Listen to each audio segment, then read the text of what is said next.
Hi there, I'm Dr. Lisa Doodson, author of How to Be a Happy Stepmum, and I'd like to take a couple of minutes of your time today to tell you a little bit about myself and about my book. I'm a psychologist specialising in step-family dynamics and a stepmum myself, and I feel uniquely placed to be able to offer real advice to anyone trying to cope with the pressures of living in a step-family. I became a stepmum myself about 10 years ago. And I was really shocked at how hard I found the job. I was really confused and really frustrated by how slowly things happened and really why I wasn't better at the job. And so I started looking around for help and advice. And I really couldn't find any, or there was very little that I found that really helped me. So I thought, well, maybe it's just me, maybe everyone else copes fine and really it's just my problem. But the more and more I looked, the more and more I was convinced that actually there did need to be some support for people in my position. So as a psychologist, I really started to look at the research, and I found that while lots of researchers had looked at the issues that stepchildren face when they come into step families, and even stepdads and the issues the difficulties that they face, there really was very little to help stepmums. So I decided to redress that balance.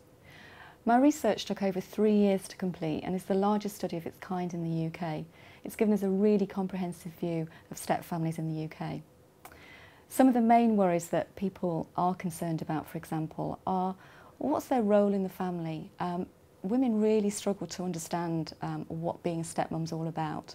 Are they going to be a friend to their stepchildren? Maybe they're an extra parent. And what about disciplining? Should they take part in that, or should they take a back seat and let their partner deal with all the issues? Things like this are really difficult, and particularly one of the other areas is how do they deal with the biological mum? There's always going to be an extra adult that's in part of their lives, and it's really hard for them to know how to deal with that and not to create more stresses and more arguments in their family.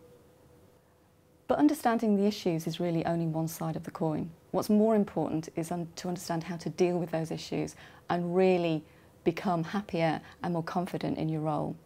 And that's where How to Be a Happy Stepmum really helps.